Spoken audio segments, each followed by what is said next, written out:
Voilà, gloire au Seigneur. J'aurai donc cette vidéo à vous partager. Je vous salue à tous dans le puissant nom de notre Seigneur Jésus. Donc cette vidéo, bien sûr, j'en suis conscient et j'en suis formel que cette vidéo ne plaira pas à tout le monde. Mais à savoir que maintenant, vous me connaissez, je ne cherche pas à faire des vidéos pour plaire et pour satisfaire les personnes et pour me faire aimer. Parce que cela, c'est une évangile faussée.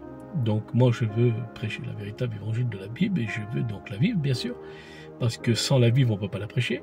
Alors, je vis les évangiles et je suis un homme vrai, avec mes défauts, mais il n'y a pas de fausseté. Donc, vous savez, lorsque je parle de la fausseté, c'est ne point parler avec un cœur double. Voilà, hein, comme il dira David dans les psaumes. C'est important. On va y venir d'ailleurs à ce sujet-là, c'est très important.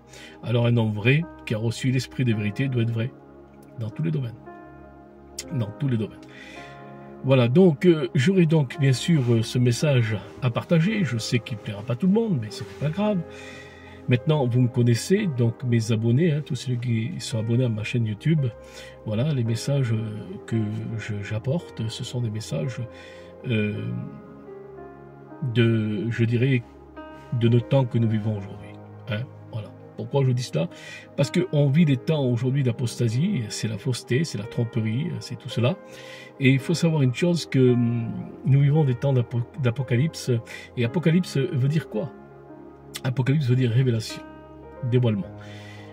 De toute façon, tout est mis à jour avec Dieu. Il n'y a rien de caché devant Dieu. Dieu, il arrive un temps où c'est qu'il dévoile. Alors on peut faire le faux, on peut faire le traître, on peut faire ce qu'on veut, mais à un moment donné, on peut faire le cachetier, mais à un moment donné, Dieu dévoile. Dieu dévoile. Voilà, nous vivons des temps de dévoilement, hein, où c'est que Dieu met tout à jour. Vous savez, nous vivons les temps difficiles, comme il dira l'apôtre Paul, dans 2 Timothée 3, qu'il y aura dans les temps de la fin des jours difficiles, où que les hommes deviendront orgueilleux, amis de l'argent, fanfarons, moqueurs, traîtres, faux. Et ensuite, et on vit dans ces temps-là. Hein, parce qu'aujourd'hui, lorsqu'on fait le bien, on est détesté. Il faut faire le mal pour être aimé. Donc, c'est vraiment les temps de la fin que nous vivons. Nous devons s'attacher totalement à la vérité, mes frères et sœurs, et aimer la vérité. Alors, je voudrais donc vous partager ce mot de Dieu, hein, que j'ai sur mon cœur à ce sujet. J'aimerais parler de l'apôtre Paul, parce que l'apôtre Paul, c'est quand même une référence. L'apôtre Paul, c'était un homme qui était vrai, c'était un homme qui souffrait pour l'évangile, c'était un homme qui disait tout. Il ne cachait rien, c'était pas un cachetier, il disait tout et puis il parlait avec son franc-parler, il parlait avec son cœur. Et c'était un homme excellent, on va dire, un homme d'ailleurs que Dieu s'est servi puissamment de cet homme-là. C'était un instrument dans les mains de Dieu, c'était un instrument de vérité. Et gloire au Seigneur. Et l'apôtre Paul, bien sûr, a souffert à cause de la vérité, à cause de l'évangile. Il était donc enchaîné à cause de l'évangile, à cause de la vérité. Et l'apôtre Paul ne cherche pas les copains, l'apôtre Paul ne cherchait pas les amis, l'apôtre Paul ne cherchait pas à se faire des copains. L'apôtre Paul disait toute la vérité. Et lorsqu'il disait toute la vérité, bien sûr qu'il était persécuté. J'aimerais lire un passage qui se trouve dans 2 Corinthiens au chapitre 11 et verset 26. Je lis ce passage, hein, gloire au Seigneur, reste à l'écoute de cette vidéo. Donc 2 Corinthiens chapitre 11 verset 26. Paul dira: fréquemment en voyage, j'ai été en péril, sur les fleuves, en péril de la part des brigands, en péril de la part de ceux de ma nation, en péril de la part des païens, en péril dans les villes, en péril dans les déserts, en péril sur la mer, et en péril parmi les faux frères. Alors je résume. Fréquemment en voyage, j'ai été en péril sur les fleuves, en péril de la part des brigands, normal, ce qui est logique, en péril de la part de ceux de sa nation, normal, ce qui est logique, Jésus dira, nul n'est prophète de sa patrie, et vous aurez pour ennemis les gens de votre maison. En péril de la part des païens, normal, c'est logique.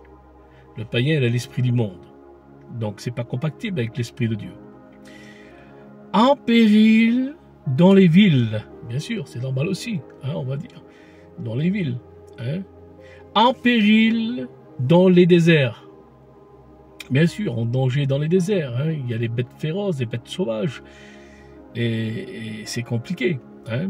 Et il dira l'apôtre Paul à ce sujet-là, écoutez-moi bien, en péril sur la mer, oui, logique, mais là, écoutez bien, ouvrez bien vos oreilles et soyez attentifs. En péril parmi les faux frères.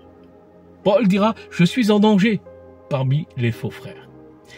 Et c'est là où que l'apôtre Paul a eu plus de difficultés parmi tout ce qu'il a subi. C'est lorsqu'il était en danger parmi les faux frères. Parce que l'apôtre Paul, c'était un homme vrai. Alors, comme il était tellement vrai, il disait toute la vérité. Et l'apôtre Paul dira d'ailleurs dans l'épître aux Galates, je suis devenu votre ennemi parce que je vous ai dit la vérité. Voyez-vous comment l'apôtre Paul, c'était un homme vrai. Il ne venait pas vers les gens avec double cœur.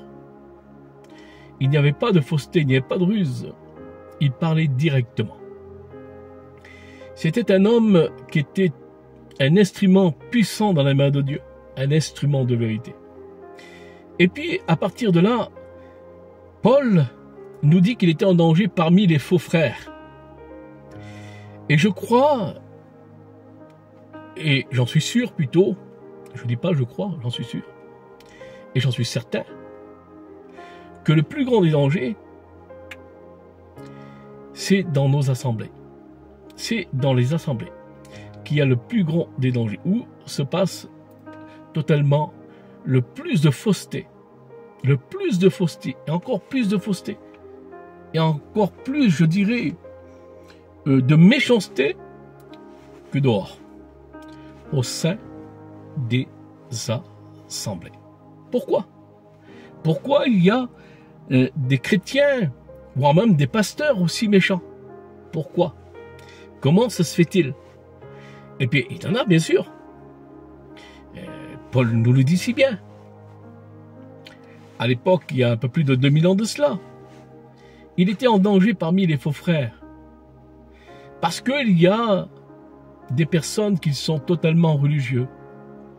Et un religieux fera toujours la guerre à la vérité, à l'homme vrai. Vous savez qu'un homme qui vit la vie de Dieu et qui est vrai, est-ce que vous savez qu'il dérange? Oui. Oui, mes frères et sœurs, si vous êtes vrais avec le Seigneur, si vous faites la volonté de Dieu, si vous avez un bon témoignage, si vous vivez la vie de Dieu, alors vous allez déranger. Mais vous allez déranger les religieux. Les religieux seront dérangés. On voit cela bien sûr dans les évangiles. Notre Seigneur Jésus-Christ, qui est le chemin, la vérité et la vie. Jésus-Christ, qui est, je dirais, la vérité pure, car c'est lui la vérité. Et puis il dérangeait ces hommes-là. Il les dérangeait, et il dérangeait donc les religieux, qu'ils se prétendaient être dans la vérité. Parce que c'était sa vie au Seigneur Jésus-Christ qui dérangeait ces hommes. Parce que sa vie les dérangeait. Parce qu'un religieux ne peut pas vivre la vie de Dieu. Un religieux, c'est un cachetier. Il prétend qu'il est pieux, il prétend que c'est un homme de Dieu, mais il est cachetier. Et c'est ça un religieux. Un religieux, il vit, eh bien, dans le sens, et d'ailleurs, il se procure, d'ailleurs, cet évangile catholique. Et c'est vivre, je dirais, un évangile faussé. Alors, un religieux va proclamer, bien sûr, les écritures de la Bible, il va proclamer la vérité, mais il ne va pas la vivre. Alors, ce qu'il dira, il ne le vit pas. Parce que c'est un cachetier. Un religieux, c'est un cachetier. Et un religieux fait la guerre à des hommes de Dieu qu'ils ont une vie sincère avec Dieu et qu'ils sont vrais. Et ça, je peux vous dire que c'est la véritable évangile de la Bible, c'est ce qui s'est passé avec l'apôtre Paul. Et c'est ce qui se passe aujourd'hui. Alors on se dit, au temps des apôtres, il y avait donc ces hommes-là, les pharisiens, ces hommes religieux. Il y a un peu plus de 2000 ans de cela. Mais moi je vous le dis, à Watt, et clairement, qu'il y a des pharisiens modernes, aujourd'hui, qu'ils s'attaquent et qui s'attaqueront toujours aux hommes de vérité. Et ça, on ne peut rien y faire. C'est comme ça. Voilà. Mais l'apôtre Paul était donc en péril parmi les faux frères. L'apôtre Paul, c'était un homme de vérité. Lorsqu'il fallait dire la vérité, il la disait. C'est pour cela qu'il dira dans l'épître aux Galates, je suis devenu votre ennemi parce que je vous ai dit la vérité. Et l'apôtre Paul se faisait beaucoup d'ennemis parce qu'il disait trop de vérité. Et je dis devant Dieu aujourd'hui, dans les temps qu'on vit aujourd'hui, c'est lorsqu'on dit beaucoup de vérité et lorsqu'on dit la vérité, alors on se fait des ennemis. Et on se fait beaucoup d'ennemis. Mais cela, c'est l'évangile de la Bible. Mes frères et sœurs, l'important c'est vouloir vivre l'évangile de la Bible. L'important c'est être vrai avec Dieu. Parce que, vous savez, être vrai avec le Dieu créateur, avec le Seigneur Jésus-Christ. Parce que si nous avons une vie avec lui qui est vraie, hein, parce que si nous sommes tordus avec Dieu, on sera tordus avec les hommes, vous comprenez bien. Mais lorsque nous sommes vrais avec lui, alors on sera vrai avec les hommes. Et tout est là, mes frères et sœurs, à combien que c'est important. Alors, l'évangile, comme on vous dit que l'évangile, c'est une évangile de la prospérité, comme on annonce souvent, ces faux prédicateurs, que tout est beau et tout est joli dans l'évangile. Mais moi, je peux vous dire une chose, que la vie chrétienne, la véritable évangile, si on la vit, eh bien, je peux vous dire, ce ne sera pas des épisodes de la petite maison de la prairie.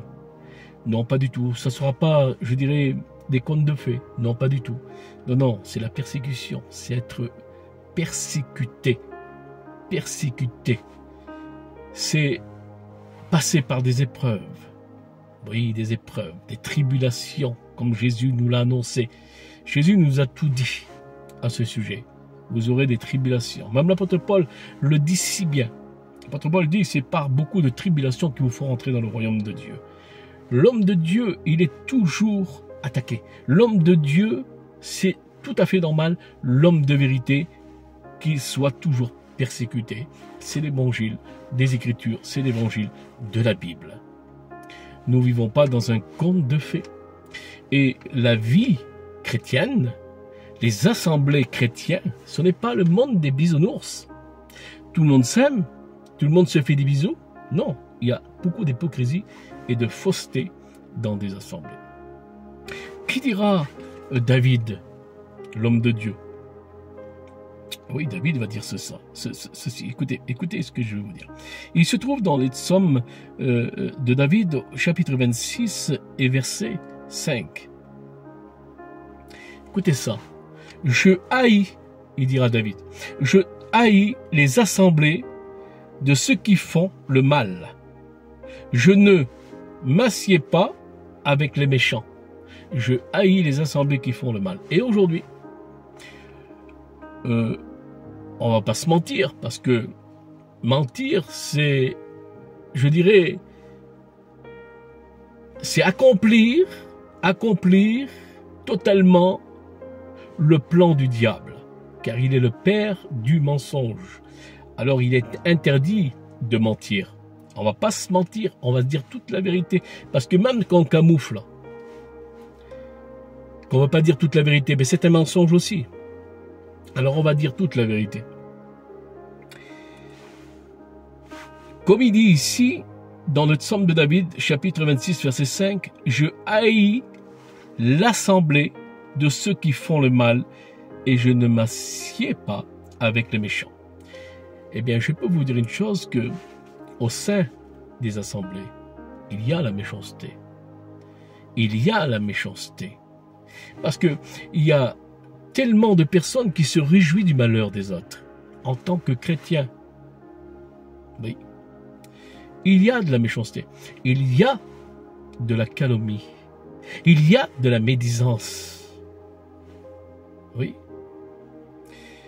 Donc, c'est pour cela que David est si précis que cela. Je haïs l'assemblée de ceux qui font le mal. Parce que, laissez-moi vous dire, c'est quoi faire le mal?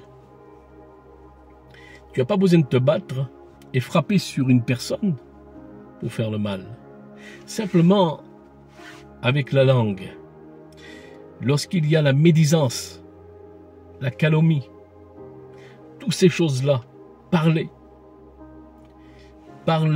derrière un tel, parler derrière un tel, méditer derrière un tel, faire ceci, faire cela, que avec la bouche. Cela, c'est la malédiction. Et je dis devant Dieu, c'est la malédiction. Et ça, on le retrouve au sein des assemblées. Des chrétiens médisants, qu'ils méditent le mal. Aujourd'hui, beaucoup sont plus heureux de vous voir dans le malheur que de vous voir dans la joie, dans la paix et progresser avec le Seigneur. Donc, comme Jésus dit si bien, que dans l'assemblée, il se trouve la bonne semence, les enfants de Dieu, et il se trouve aussi la mauvaise semence, donc livrée, qui est les enfants du diable. Parce que, laissez-moi vous dire que dans les assemblées, il y a aussi les ennemis de la croix, les ennemis de la vérité. Ah oui. Alors, à ce sujet-là, il est question de dire toute la vérité, parce que c'est important. Faire très attention à qui nous avons affaire, même dans une assemblée. Faire très attention à quel pasteur nous avons affaire, à quel chrétien nous avons affaire. C'est très important à ce sujet. Et dans le psaume 26,4, écoutez ce qui dit David.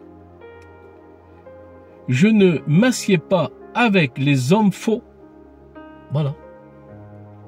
Je ne vais pas avec les gens dissimulés. David est clair. Je ne m'assieds pas avec les hommes faux. Parce que lorsque on fréquente des personnes faux, des chrétiens faux, des pasteurs faux, que se passe-t-il? C'est un danger. Comme l'apôtre Paul le dit si bien, j'ai été en danger parmi les faux frères. Parce qu'une personne qui est fausse, parce que la fausseté, c'est le contraire de la vérité, d'être vrai. Une personne qui est fausse vous fera toujours du mal. Parce qu'elle peut venir au devant de vous, en vous disant des belles paroles, et en vous parlant, avec même de la flatterie, mais en sachant que cette personne-là est contre vous. C'est pour cela que dans le psaume de David, au chapitre 12, verset 2, et je reprends encore dans le psaume de David, lorsqu'il dira David, on se dit des faussetés les uns aux autres. On a sur les lèvres des choses flatteuses. On parle avec un cœur double. On parle avec un cœur double. Je crois que là, David nous dit tout. On vient devant vous avec un cœur double.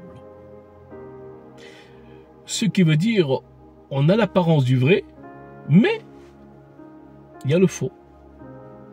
Et ça, c'est dangereux. On appelle ça la comédie.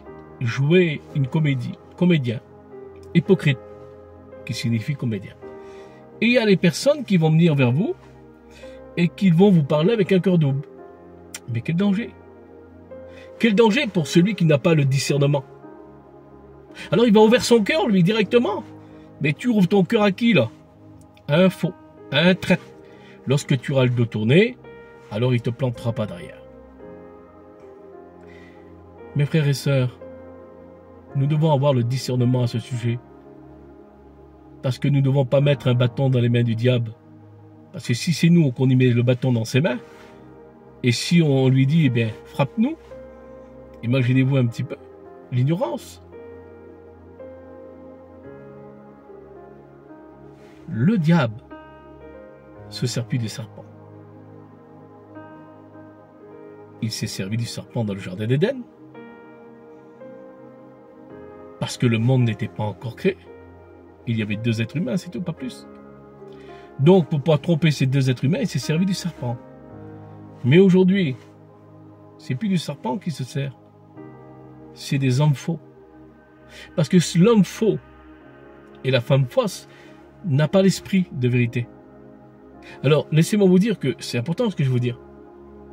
S'il n'a pas l'esprit de vérité, automatiquement il est faux. Alors, si la personne est fausse et qu'on voit qu'elle est fausse, on ne peut pas dire qui a l'esprit de vérité. Vous comprenez l'importance? On a fait des complots pour tuer l'apôtre Paul. C'est écrit dans les Actes des Apôtres, chapitre 23, verset 12. Quand le jour fut venu, les Juifs forma,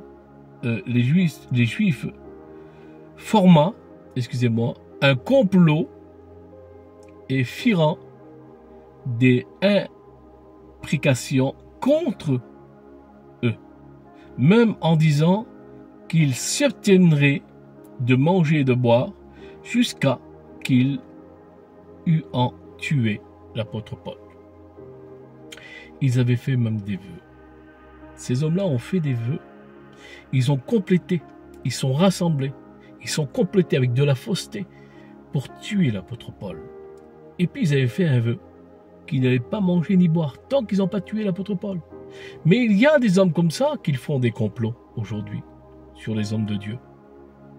Et comment ils veulent les détruire? Comment ils veulent les tuer? En les salissant. Des complots en les salissant. Je crois qu'il n'y a rien de plus terrible de monter les personnes, de les monter avec de la haine contre les autres, contre des frères. Et vous savez qu'il y a des hommes comme ça qui font des complots. Il ne faut pas parler à un tel. Cet homme, ceci et cela et cela et cela. Et la médisance. Et après, ce sont des hommes manipulateurs qui manipulent le peuple. Et un tel, il est mauvais, il ne faut pas y parler. Un tel, il est mauvais, il ne faut pas y parler. Alors, cela, ce sont des complots. C'est tuer un frère. Le détruire avec la bouche, avec la langue. Vous comprenez? Et ces personnes-là, ce sont des personnes méchantes. Là, nous n'avons pas affaire à des hommes de Dieu, nous n'avons pas affaire à des chrétiens. On a affaire carrément à des sorciers. Parce que lorsque on monte les personnes contre les autres, cela, c'est de la sorcellerie. Et je dis devant Dieu, c'est de la sorcellerie. Cela, c'est de la sorcellerie. Monter les personnes contre les autres. C'est ce qu'il a fait le diable lorsqu'il était l'ange de Dieu et lorsqu'il s'est rébellé contre Dieu. Il a manipulé les autres anges afin de les manipuler contre Dieu. Et c'est ce qui se passe aujourd'hui. Alors, lorsqu'on voit des personnes qui font des complots, ils font des petites réunions ensemble, des réunions sur des hommes de Dieu, hein, que leur défaut c'est quoi? Travailler pour le Seigneur, gagner des âmes. Mais ces personnes-là, ils sont détestés parce qu'ils disent beaucoup de vérité. Alors on fait des complots. Alors ils font des complots. Alors ils font des réunions de complots. Et voilà, sur ces frères-là. Et puis là, on va méditer, calomnier et monter le peuple. Quel danger, Seigneur. Mais c'est pas étonnant. Ça fait partie de l'apostasie. C'est cela l'apostasie. Ah oui. C'est pas étonnant. Donc, aujourd'hui, on veut vivre l'évangile de la Bible. Si on veut vivre la vérité. Si on veut vivre comme l'église primitive. Ne pas se mélanger avec la religion. Ne pas se mélanger dans le communisme. Ne pas se mélanger, je dirais, avec le gouvernement. Et lorsqu'on veut vivre l'évangile réellement de la Bible, alors à partir de là, eh bien, on est persécuté. Et laissez-moi vous dire que celui qui ne voudra pas totalement rentrer dans cette religion mondiale, qui veut se sortir de cette religion mondiale qui est en train de se faire, le communisme, la religion mondiale, vous savez qu'il y a une religion mondiale qui est en train de se faire. Toutes les religions vont se rassembler et pour accueillir bien sûr l'antichrist. Vous connaissez bien sûr les Écritures à ce sujet-là. Mais celui qui va se retirer de cette religion mondiale, et qui ne voudra pas participer à cette religion mondiale, qui ne participera pas, je dirais, au communisme, alors ainsi il sera persécuté, hein. C'est tout à fait normal, mais il vaut mieux être persécuté pour la vérité, et vouloir vivre la véritable évangile de la Bible, la vraie, des Écritures. Alors mes frères et sœurs, aujourd'hui, je vous le dis, vous qui écoutez cette vidéo, faites attention et soyez prudents. Ne faites confiance qu'en Jésus-Christ. Ah, il y a des hommes à faire confiance. Bien sûr que oui. Mais il n'en a pas beaucoup. Mais il n'en a pas beaucoup. Donc aujourd'hui, il faut faire très attention. On ne vit pas, je dirais, dans ce monde, la vie chrétienne, ce monde de bisounours. Tout le monde est beau, tout le monde est joli, tout le monde est gentil. Et tout le monde s'aime. Parce que, en réalité, lorsqu'on parle réellement de la parole de Dieu, ce qui dit Jésus, notre Seigneur, aimez-vous les uns et les autres. Aimez-vous les uns les autres. Je reconnaîtrai que vous êtes mon disciple lorsque vous vous aimerez les uns les autres. Mais aujourd'hui, qu'est-ce qu'on peut en dire de cette parole du Christ? Est-ce qu'elle est mise en pratique dans les assemblées? Aimez-vous les uns les autres? Ben oui. C'est plutôt la guerre. C'est plutôt le combat. C'est le combat. Pourquoi? Parce qu'il y a trop d'églises charnelles qui combattent les hommes. Je ne vais pas y aller plus loin. Mais l'évangile, lorsqu'on veut la vivre, réellement, et mon frère, si tu veux vivre l'évangile réellement, l'évangile des Écritures, si tu veux la vivre, et attends-toi à être persécuté, à être rejeté. Tu es obligé de connaître le rejet. Si tu veux vivre l'évangile de la Bible, tu seras obligé de connaître le rejet. Et ça, c'est l'école du Christ. C'est l'école de l'évangile. Jésus a été rejeté parce qu'il a dit la vérité. Et aujourd'hui, rien n'a changé. Lorsqu'on dira la vérité, on sera rejeté, maudit. C'est les Écritures. Soyez bénis.